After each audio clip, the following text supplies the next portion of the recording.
सो hi guys, मैं हूं HR Rohit Kumar और आज हम बात कर लेते हैं केस नंबर 111 की। तो इस वीडियो को आप एंड तक जरूर देखें, तभी आपको इस वीडियो का जो पर्पस है या स्टोरी लाइन है समझ में आएगा।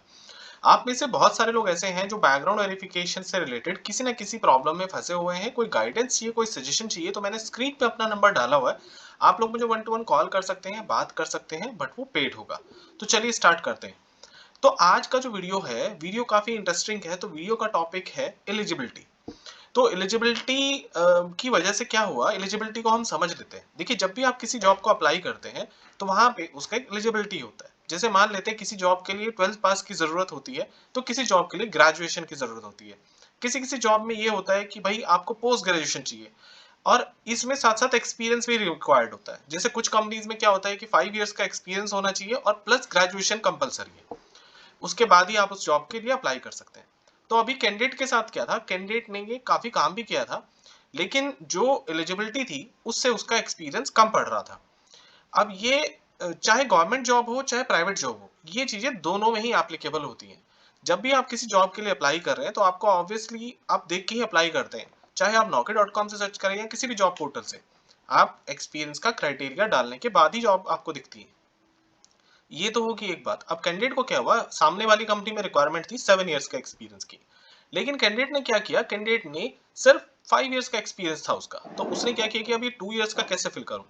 तो उसने क्या किया, उसकी जो फर्स्ट कंपनी थी उसने उसका एक्सपीरियंस 2 साल एक्सटेंड कर दिया। अब उसको जॉब भी मिल गया, अब उसने ज्वाइनिंग भी कर ली। क्योंकि इस कंपनी में प्री ज्वाइनिंग वेरिफिकेशन नहीं था, तो सारी वेरिफिकेशन ज्वाइनिंग के बाद ही हो रही थी। तो इन्होंने क्या किया कि अब जब उसका वेरिफिकेशन किया उस कंपनी से, तो ऑब्वियस सी बात है, बहुत ही इजी है पता करना, क्योंकि उस कंपनी में डॉक्यूमेंट्स भेज के कंपनी पता कर सकती है कि ये डॉक्यूमेंट जेन्युइन है नहीं है। बट कैंडिडेट ने ये अंदाजा लगाया था कि कंपनी सिर्फ लास्ट 2 कंपनी का ही बीजीवी करती है। लेकिन इनके केस में क्या हुआ, क्योंकि इन्होंने 4 कंपनियों में काम किया था, तो कंपनी एक बैंकिंग सेक्टर की कंपनी थी, तो उसने चारों कंपनीज का बीजीवी किया, क्योंकि बैंकिंग सेक्टर में बीजीवी थोड़ा सा स्ट्रिक्ट होता है। तो जब उन्होंने चेक किया तो उनको ऑब्वियस सी बात है पता चली गया। उसके बाद उन्होंने कैंडिडेट से पूछा, कैंडिडेट ने फिर भी उनको सही आंसर नहीं दिया। तो end of the day HR ने उसको एक टर्मिनेशन लेटर इशू कर दिया। अब कैंडिडेट काफी परेशान हो गया कि सर मैं तो टर्मिनेट हो गया।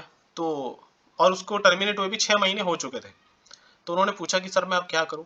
तो मैंने उनको ये बोला कि सबसे पहले आप एक काम कीजिए, अगर आपका टर्मिनेशन हुआ है तो आप कोशिश कीजिए कि आपका एम्प्लॉयर आपको एक्सपीरियंस लेटर दे दे। कुछ कुछ केसेस में कंपनी एक्सपीरियंस लेटर नहीं इशू करती है, कुछ कुछ केसेस में कंपनी एक्सपीरियंस लेटर इशू कर देती है। हो सकता है कि मैंने कहा आपका एफएनएफ भी कंप्लीटेड नहीं है, तो फुल एंड फाइनल सेटलमेंट तो आप जरूर कर लें, क्योंकि ये जो कंपनी है ऑर्गेनाइज कंपनी है और इसका पीएफ हिस्ट्री भी है। ये चीज आप भी समझ लीजिए, अगर आपकी कोई भी कंपनी का एक्सपीरियंस पीएफ हिस्ट्री में दिख रहा है तो वो रिज्यूमे में भी होना चाहिए, चाहे वहां से आप टर्मिनेट हुए। क्योंकि कंपनी तो ऑब्वियस सी बात है, जब आप ज्वाइन, अगर बीजीवी का प्रोसेस है किसी भी कंपनी में, तो उसके लिए ये पता करना, पीएफ हिस्ट्री को पता करना इतना मुश्किल काम नहीं है।